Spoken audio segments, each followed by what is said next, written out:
पड़ोस की तारीफें।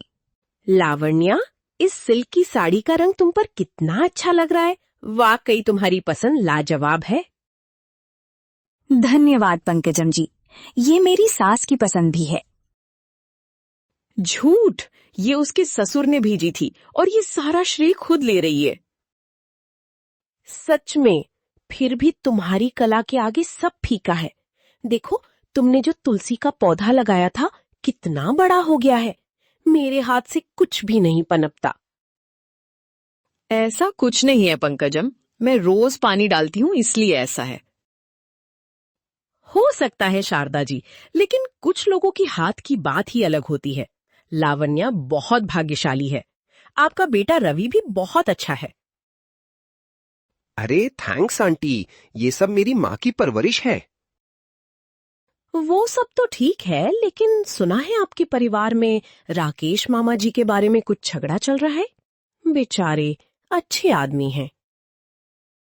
हमने अभी तक उस बारे में कोई फैसला नहीं लिया है। शाम तक कुछ ना कुछ तय हो जाएगा। तुम अंदर आ जाओ। नहीं शारदा जी, काम है। वैसे भी लावण्या के चेहरे पर कितनी रौनक है, देखो। आपके घर में उसके कदम पड़ने का शुभ मुहूर्त है। पंकजम के जाते ही शारदा का चेहरा चिड़चिड़ा हो गया। उसने लावण्या की तरफ गुस्से से देखा। हे भगवान, मैं इस महिला की तारीफों का शिकार होने वाली हूँ। माँ, पंकजम आंटी की बातों पर ध्यान मत दो, वो सबकी तारीफ करती हैं। सबकी नहीं, सिर्फ तुम्हारी पत्नी की। मुझे दिखाई नहीं देता क्या? चलो अंदर। शारदा रसोई में कुछ सामग्री निकालते हुए एक जटिल मिठाई बनाने की तैयारी कर रही है। आज मैं दिखाऊंगी कि मेरे हाथ का खाना कैसा होता है। हमेशा बहू की तारीफें ही क्यों, मेरे बारे में भी 4 बातें होनी चाहिए। माँ जी, क्या मैं कोई मदद करूं?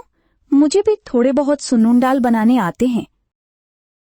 रहने दो बेटी, तुम शहर की लड़की हो, तुम्हें ये पुराने जमाने के व्यंजन क्या पता होंगी। मैं खुद कर लूंगी।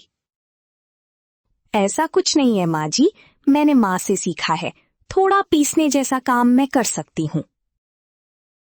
उसका भी एक तरीका होता है। अगर तुमने खराब कर दिया तो सब फिर से शुरू करना पड़ेगा। तुम जाओ और रवि से बात करो। लावण्या का चेहरा उतर गया और वो एक तरफ हट गई। तभी रवि रसोई में आया। वाह माँ, सुन्नून दाल, कितनी अच्छी खुशबू आ रही है। कितने दिन हो गए आपके हाथ का खाना खाए हुए। देखा लावण्या, माँ के हाथ के खाने का स्वाद ही अलग होता है। तुम्हें अभी बहुत कुछ सीखना है, धीरे धीरे सीखो। सच में? क्या आपको मेरे बनाए हुए हाल ही में पसंद नहीं आए? तू ऐसा क्यों कहता है बेटा? वो भी ठीक ही बनाती है। वो नहीं माँ, आपका अनुभव अलग है ना। आप आंखें बंद करके भी बनाएंगी तो स्वाद लाजवाब होगा। मैं यही कह रहा हूँ। मतलब मेरा मतलब है कि मैं आंखें खोलकर भी बनाती हूँ तो ठीक से नहीं बनता। हे भगवान, एक की तारीफ करो तो दूसरे को गुस्सा आता है। ये कैसी मुसीबत है? उसकी बातें छोड़ो, जाकर कॉफी लाओ। पंकजम फिर से आने वाली है। थोड़ी देर बाद पंकजम फिर से आई और हॉल में लावण्या को देखते ही बात करना शुरू कर दिया। मैं फिर से आई हूँ लावण्या, थोड़ा छाछ मिलेगा क्या? देखो तुमने कितना सुंदर घर सजाया है। अरे इसमें क्या है आंटी, बैठिए, मैं अभी लाती हूँ। ये बातें सुनकर शारदा तभी अंदर आई। फिर से शुरू हो गई इसकी चापलूसी।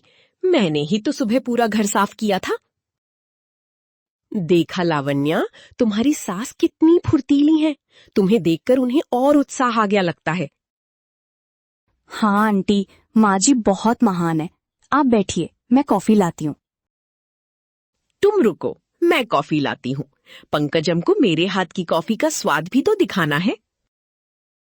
शारदा जिद में रसोई की तरफ चली। देखा, तुम्हारी सास को तुमसे कितना प्यार है। कोई काम करने ही नहीं दे रही। प्यार नहीं है माँ जी, मुकाबला है। आपको समझ नहीं आ रहा।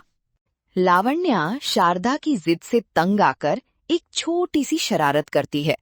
उसने चीनी के डिब्बे और नमक के डिब्बे को अगल बगल रखकर उनके ढक्कन बदल दिए। मुझे कम समझा था ना। अब देखो असली मजा। इस तारीफों के झमेले को खत्म करना होगा। आप देखो मेरी कॉफी का स्वाद लावण्या के बनाए हुए से 100 गुना बेहतर होगा। शारदा पंकजम की तारीफों के अभी भी कानों में गूंजने के कारण अनमनी थी। उसने चीनी का डिब्बा समझकर नमक के डिब्बे से 2 चम्मच निकालकर कॉफी में मिला दिए। माँ, क्या इतनी गहराई से सोच रही हो? कॉफी जलने वाली है। तुम चुप रहो, मुझे पता है मैं क्या कर रही हूँ। जाकर बाहर बैठो। ठीक है माँ, गुस्सा मत करो। समझ गया कि पंकजम आंटी के लिए स्पेशल कॉफी बना रही हो। स्पेशल कॉफी ही है, इसे पीकर जीवन भर नहीं भूलना चाहिए। शारदा दृढ़ निश्चय करके कॉफी कप के साथ तैयार हुई।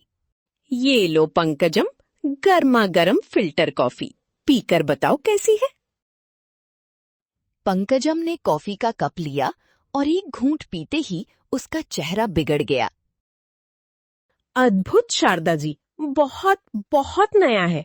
ये कोई स्पेशल हेल्थ कॉफी लगती है। नमक डालकर बनाया है क्या?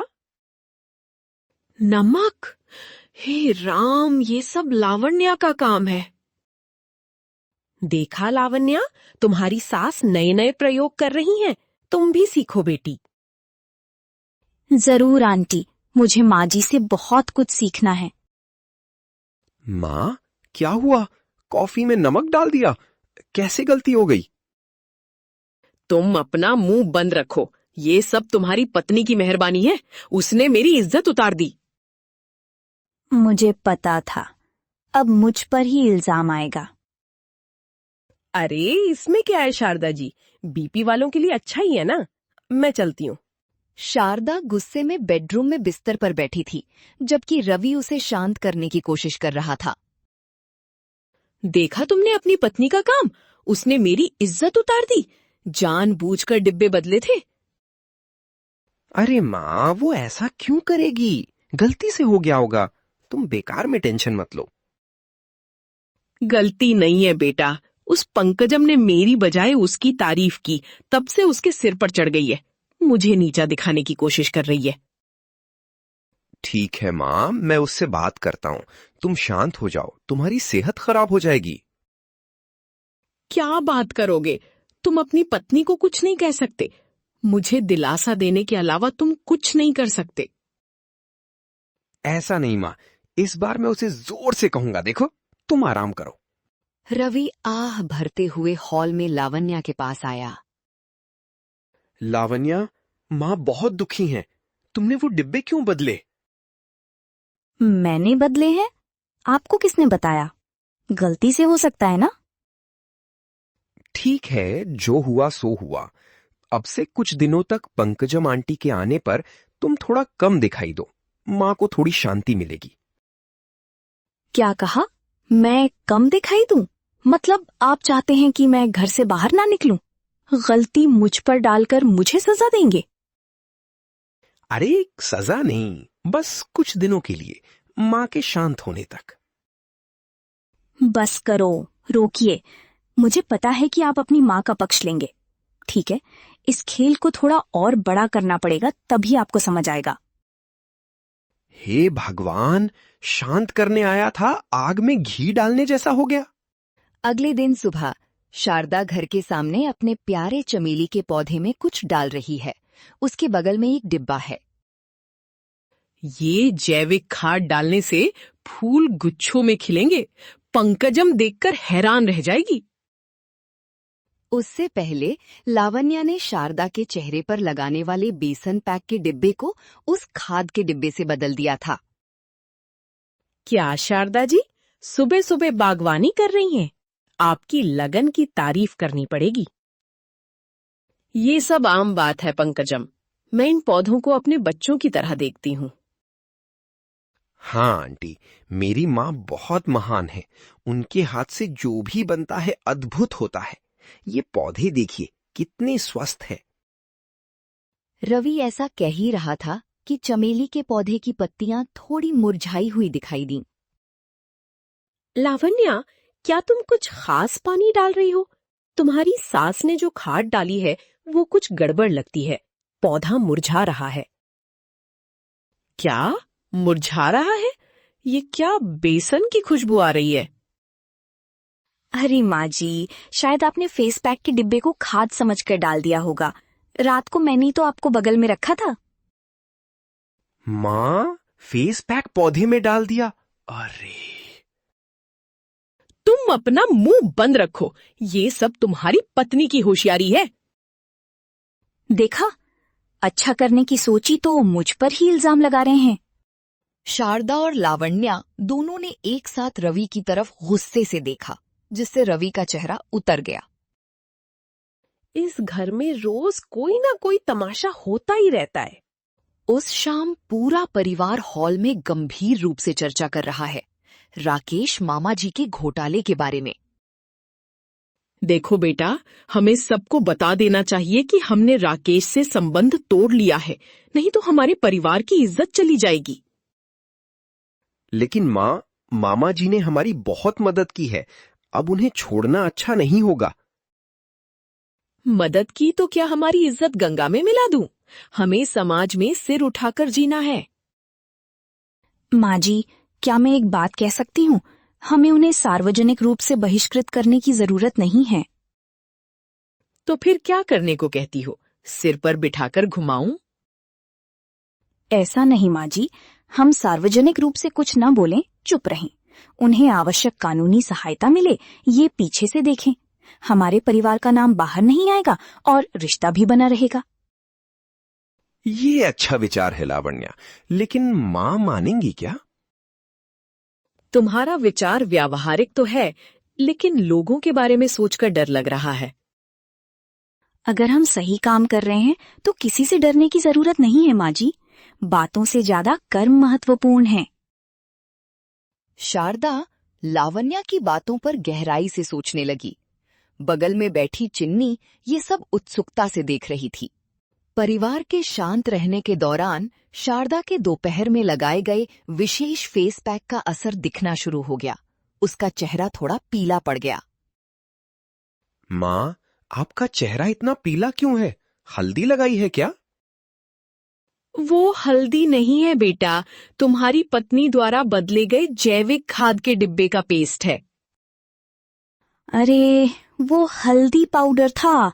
उन्होंने फेस पैक समझकर गलती कर दी होगी। तभी पंकजम फिर से आई। क्या शारदा जी, राकेश जी के मामले का कुछ फैसला हुआ? वैसे ये सब छोड़िए, लावण्या ने जो आम का अचार बनाया है उसका स्वाद चखा? अद्भुत, कितना अच्छा बनाया है। शारदा पंकजम की बातों से और भी जल भुन रही थी। तभी बगल में खेल रही चिन्नी ने मासूमियत से कहा, दादी, पता है राकेश दादाजी ने जो कार का खिलौना दिया था उसका पहिया टूट गया था। सच में चिन्नी, फेंक दो उसे। नहीं दादी, माँ ने उसे गोंद से अच्छे से चिपका दिया। अब मैं फिर से नई जैसा खेल रही हूँ। माँ सब ठीक कर देती हैं। वो छोटी सी बात शारदा के दिल में उतर गई। उसने लावण्या की तरफ देखा। इज्जत के बारे में सोचने वाली वो और टूटे हुए रिश्ते को ठीक करने की लावण्या की व्यावहारिक सोच, दोनों उसे एक साथ समझ में आ गए। तुमने सही कहा लावण्या, टूटी हुई चीज को जोड़ना चाहिए, फेंकना नहीं चाहिए। हम राकेश की मदद करेंगे। लावण्या की आंखों में खुशी दिखाई दी। शारदा और लावण्या ने एक दूसरे को देखकर धीरे से मुस्कुरा दिया। उन दोनों के बीच एक नई समझ बन गई। हाँ, समस्या सुलझ गई। देखा, आप मेरी बात नहीं मानते। तुम अपना मुंह बंद रखोगे तो ही यहाँ सारी समस्याएं सुलझेंगी। हाँ, आप बीच में ना बोलें तो बस है। दोनों की एक साथ उस पर टूट पड़ने से रवि भ्रमित होकर देखता रह गया। शारदा और लावण्या एक दूसरे को देखकर हंसी रोक नहीं पाईं।